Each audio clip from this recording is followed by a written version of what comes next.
Bonjour, cette présentation offre un aperçu des façons dont le caribou des bois est incorporé dans la norme canadienne FSC d'aménagement forestier. Voici les objectifs de la présentation. Je vais commencer par parler du contenu complémentaire, parce qu'il fournit un contexte important pour certains des sujets que nous aborderons plus tard, mais aussi parce qu'il aide à comprendre, en général, certains des concepts clés de la norme. Le contenu complémentaire dont je vais discuter inclut le glossaire, les encadrés d'intention et les annexes de la norme. Voici la définition du principe 6 de la norme. Je ne la lirai pas, mais il est important de souligner que plusieurs mots sont en italique, suivis d'un astérisque. Ces mots ou ces termes sont définis dans le glossaire. Ce type de notation peut déconcerter certains lecteurs, mais il offre un rappel constant de l'importance du glossaire. Le glossaire est un élément très important de la norme. Il fournit les définitions d'environ 190 termes qu'il est important de bien comprendre afin que la norme et ses indicateurs puissent être mis en œuvre systématiquement et de la façon prévue. Voici une page du glossaire, une partie des termes débutant par C. Regardez combien de termes importants sont définis sur cette seule page. Connectivité, consensus, consentement libre, préalable et éclairé. Les définitions des termes utilisés dans la norme peuvent être nuancées et cruciales. Par exemple, il est important de comprendre la distinction entre des termes semblables, comme partie prenante et partie concernée, expert, expert indépendant et spécialiste qualifié. Tous ces termes se rapportent au concept du recours à des connaissances spécialisées, mais il y a des différences touchant leur usage et les circonstances dans lesquelles ils sont utilisés. Et ces nuances sont importantes à comprendre. Un autre exemple est la différence entre les termes « délai proche » et « à long terme » et les circonstances dans lesquelles ils sont pertinents. Les définitions visent à être justes et à fournir de la cohérence, afin que tous les utilisateurs interprètent les termes de la même façon. Les définitions ont été tirées de plusieurs sources et se basent sur l'expérience d'anciens utilisateurs de la norme qui ont implanté les 4 normes régionales précédentes du Canada. Vous n'êtes pas obligé de lire le glossaire, mais il est important de savoir qu'il existe, et vous devez absolument le consulter lorsque vous avez des questions sur le sens d'un terme précis. Les encadrés d'intention sont un autre élément très important du contenu de la norme, et il y en a plus de 100. Certains sont associés aux principes ou aux critères, mais la plupart portent sur des indicateurs en particulier. Ils visent à fournir des clarifications et une interprétation du langage rigide des indicateurs. Les auditeurs doivent se baser sur le langage rigide et succinct des indicateurs, mais leur concision rend souvent une interprétation ou une explication nécessaire pour que les indicateurs soient appliqués systématiquement et de la façon prévue.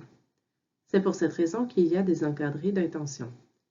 L'exemple que l'on voit ici est tiré d'un encadré d'intention sur l'indicateur du caribou, qui explique ce qu'il faut faire quand une unité d'aménagement s'étend à plus d'une aire de répartition.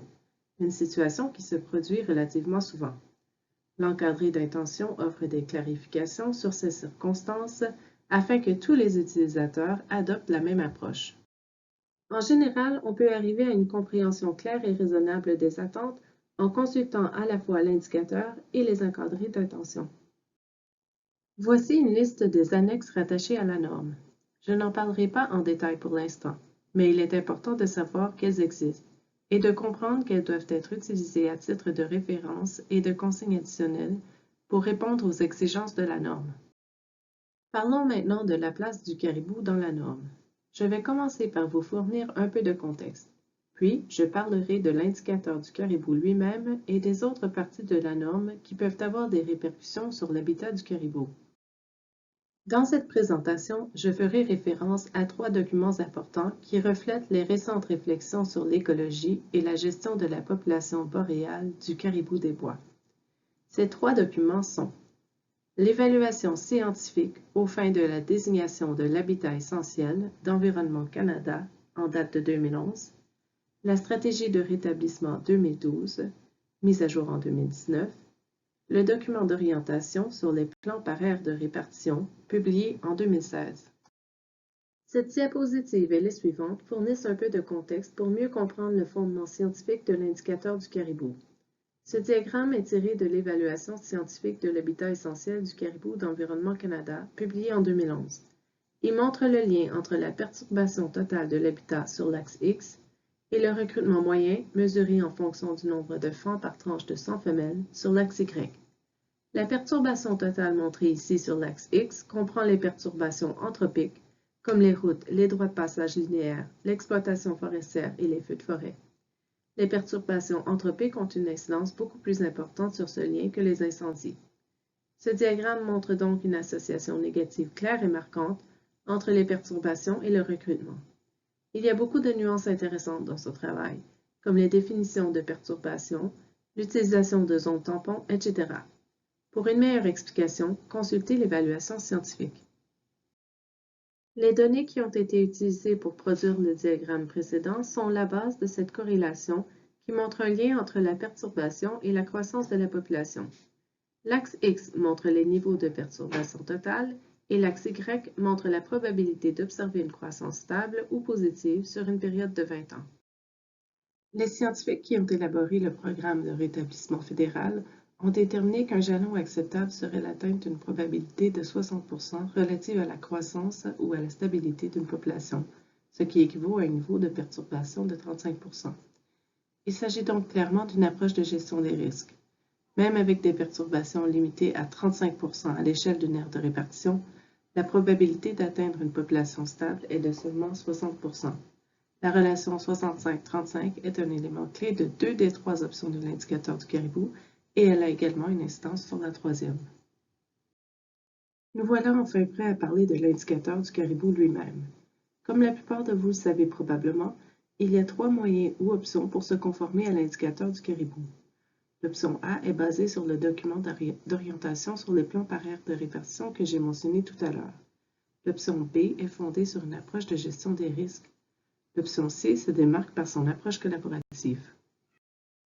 L'option A, ou l'approche fondée sur le document d'orientation, est la plus simple des 3, puisqu'elle consiste plus ou moins à respecter les lignes directrices dans le document d'orientation de CCC. Elle suppose de gérer l'habitat du caribou en conformité avec le contenu du document d'orientation, notamment les mesures et les objectifs qui y sont décrits. Elle spécifie des exigences liées aux 3 aspects de la gestion du caribou, à savoir l'habitat, les populations et la participation. Il est logique que la plupart des exigences soient liées à l'habitat, non seulement en raison de la relation clé entre l'habitat et le recrutement, telle que décrite plus tôt, mais aussi parce que la foresterie affecte le caribou d'abord et avant tout parce qu'elle a un impact sur son habitat. Les exigences associées à l'habitat qui sont mentionnées dans l'indicateur sont les suivantes. Une évaluation de l'habitat actuel, de l'habitat essentiel et des niveaux de perturbation, l'identification des caractéristiques importantes de l'habitat et du paysage, zones continues d'habitat, corridors, etc., les mesures de gestion de l'habitat qui permettront le maintien de populations autosuffisantes, la démonstration qu'au moins 65% de l'habitat non perturbé dans l'aire de répartition peut être maintenu, et le suivi de l'état de l'habitat.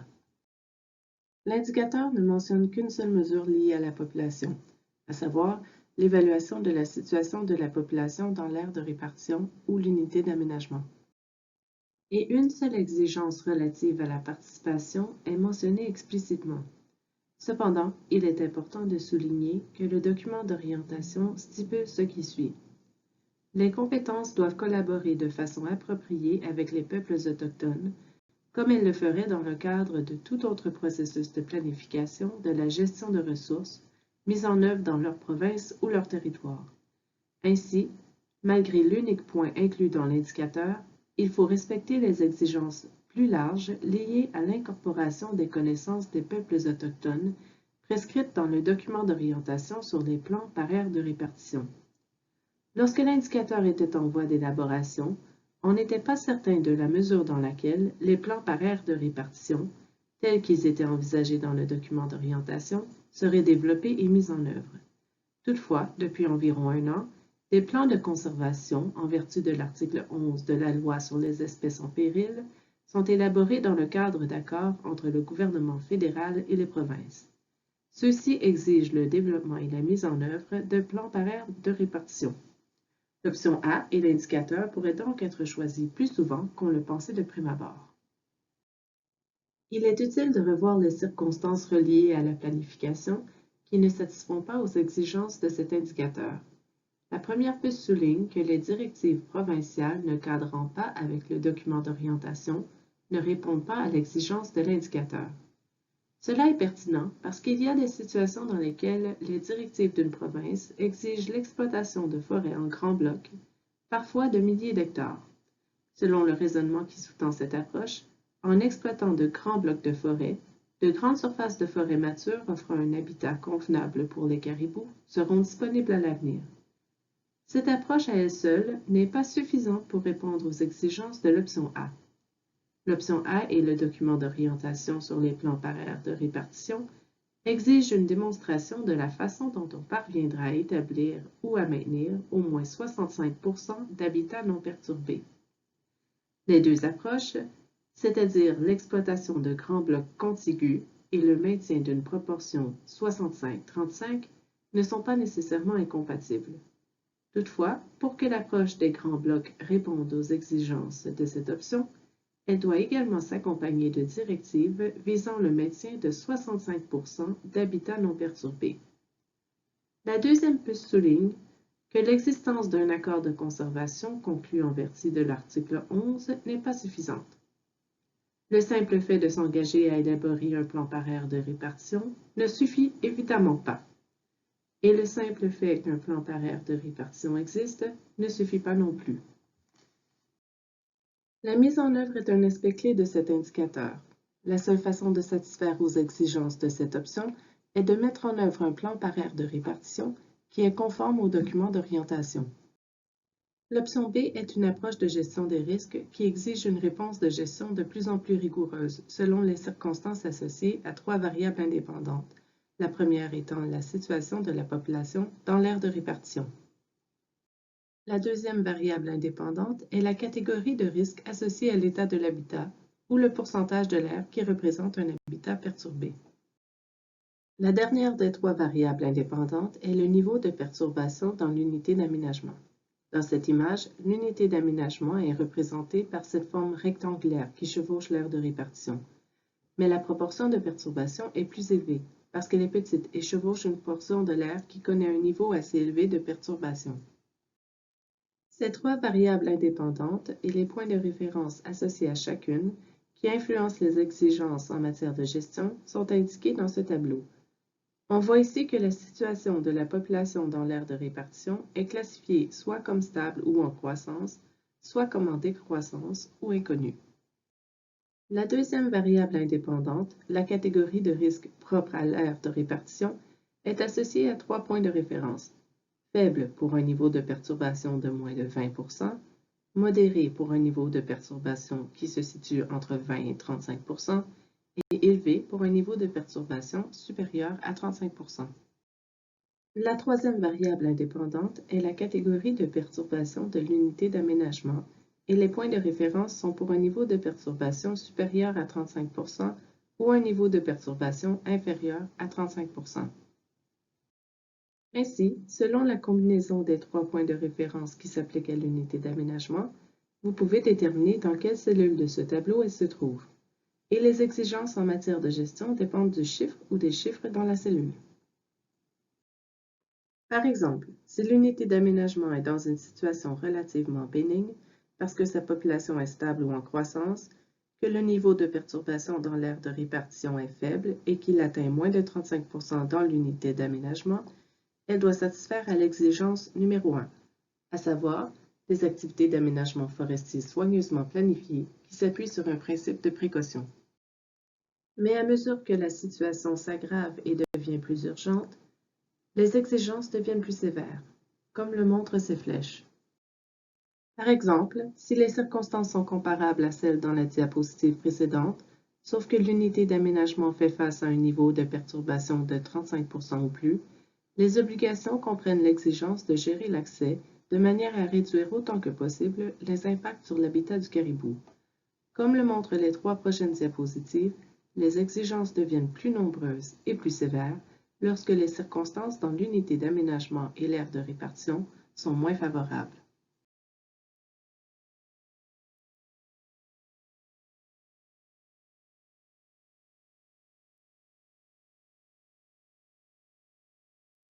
Je ne passerai pas toutes les exigences en revue, mais je vous encourage à lire l'encadré d'intention associé à 6.4.5b et, en fait, l'indicateur du caribou dans son intégralité.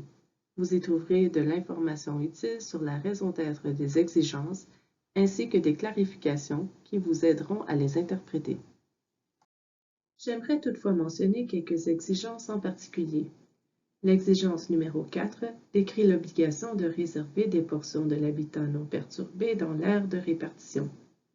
Elle exige un engagement à long terme de maintenir au moins la moitié de l'habitat actuellement non perturbé dans cet état, ce qui suppose nécessairement des efforts de planification considérables.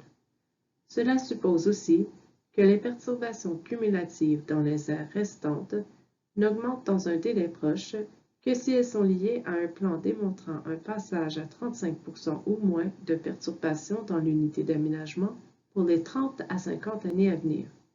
Il s'agit donc d'exigences assez strictes.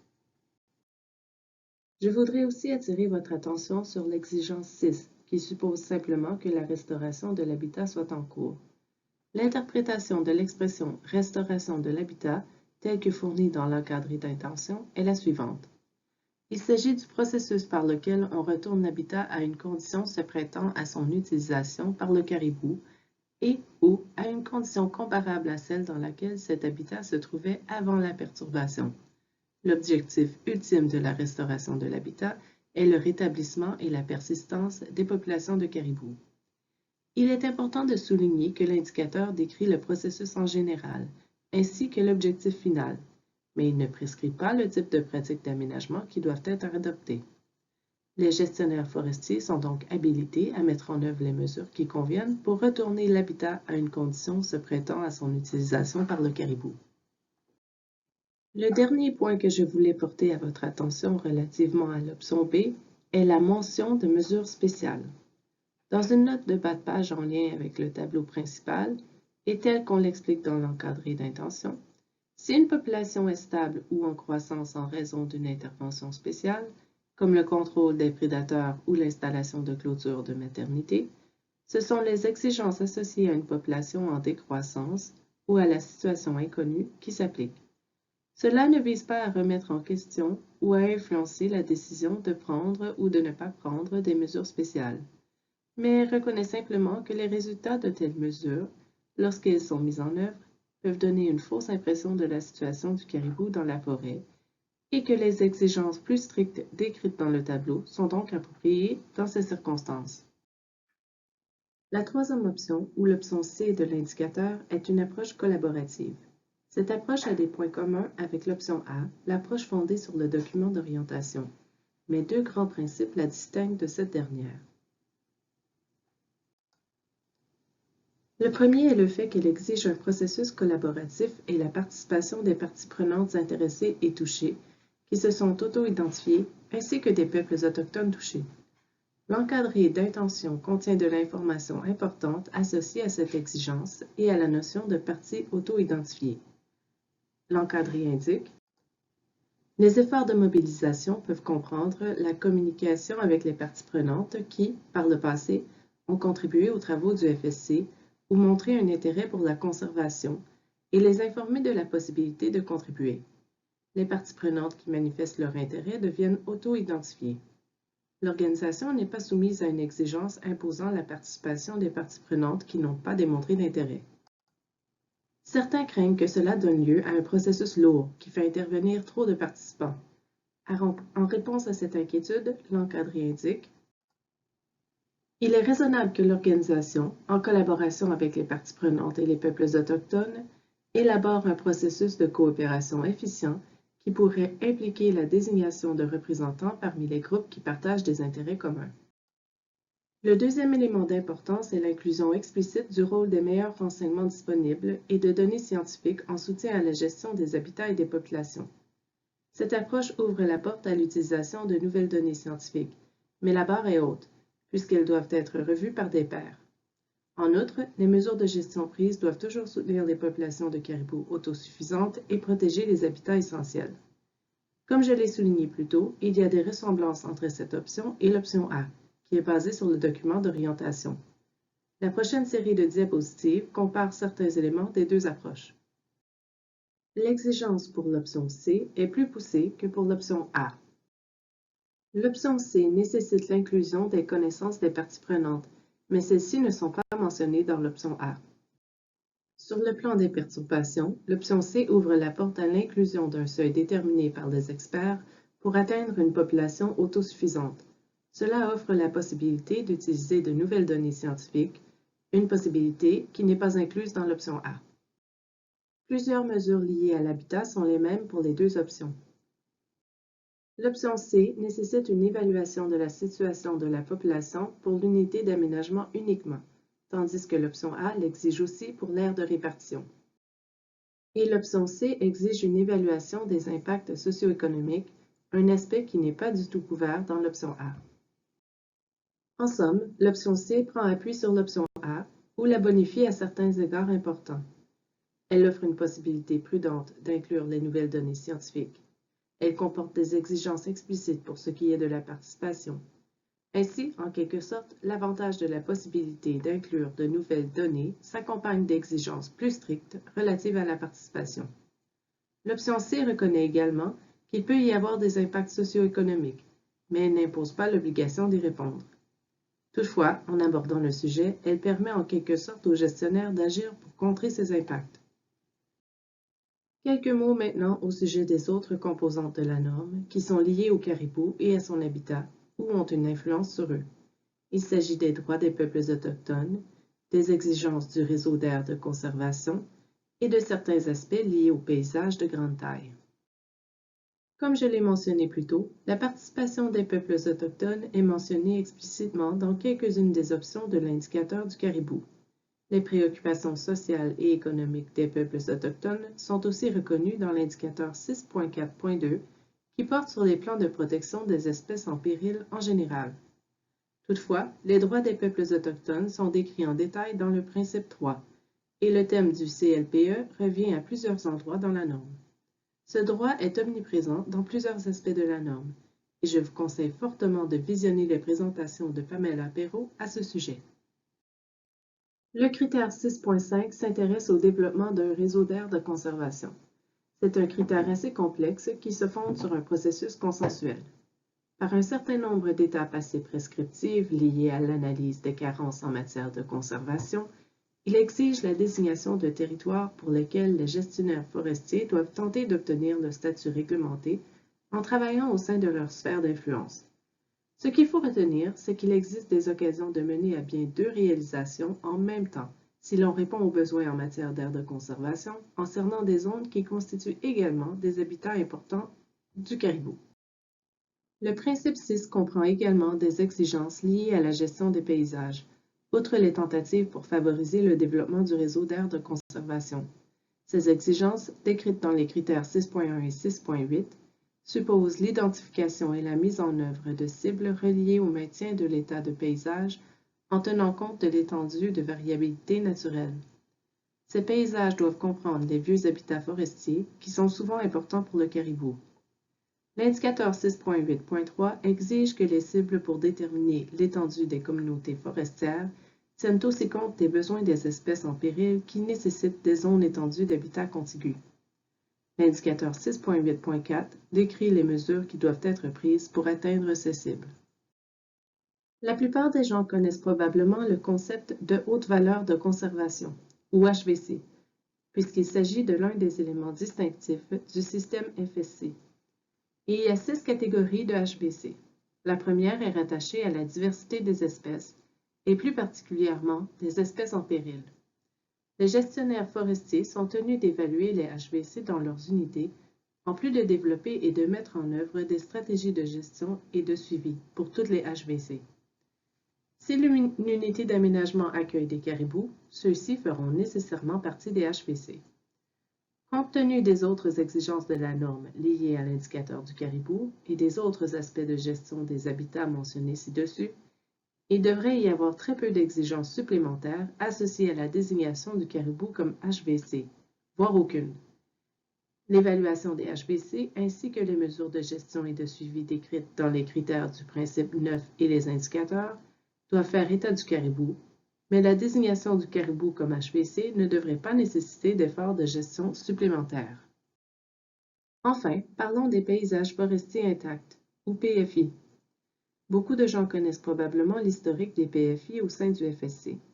L'obligation de les inclure dans le système FSC découle d'une motion de politique adoptée à l'Assemblée générale de 2014. En 2017, les indicateurs génériques internationaux associés au PFI ont été approuvés par le Conseil d'administration du FSC, et les systèmes nationaux, dont celui du Canada, doivent maintenant inclure des indicateurs liés au PFI dans leurs normes nationales. Le FSC Canada prévoit remplir cette obligation plus tard en 2020. Les PFI sont de grandes étendues de forêt intactes d'au moins 50 000 hectares. Certains PFI chevauchent des habitats de caribous. Il n'est toujours pas clair exactement comment les PFI seront incorporés dans la norme canadienne. Toutefois, compte tenu de la nature semblable des PFI et des habitats de caribous, il est probable que les exigences liées au PFI ne soient pas entièrement nouvelles et qu'il y ait des moyens de satisfaire en même temps aux exigences pour les habitats des caribous et à celles relatives au PFI. Alors, pour résumer, les points clés liés à l'indicateur du caribou sont les suivants. L'indicateur est largement fondé sur la science. Il y a 3 options et chacune offre une voie vers la conformité. Les gestionnaires forestiers disposent d'une certaine souplesse pour déterminer quelle option leur convient le mieux. Chacune d'elles, si elle est mise en œuvre de la façon prévue, permettra de protéger les habitats des caribous et contribuera à ramener ces habitats à des niveaux qui permettent l'autosuffisance des populations. Les concepts clés de l'indicateur et les autres aspects de la norme qui sont liés à l'habitat du caribou comprennent la gestion des perturbations, les liens entre l'unité d'aménagement et l'état de l'aire de répartition, les obligations d'élaborer des plans pour la gestion des habitats de caribou et de les mettre en œuvre, la nécessité d'approches collaboratives et les avantages associés à celles-ci, et la synergie entre les diverses parties de la norme pour améliorer les circonstances relatives à l'habitat du caribou. Merci d'avoir pris le temps de visionner cette présentation. Je vous encourage à revoir attentivement les parties de la norme qui portent sur le caribou, y compris les encadrés d'intention et les termes inclus dans le glossaire. Si vous avez des questions, vous pouvez contacter le FSC à l'adresse de courriel indiquée ici. Merci encore et au revoir.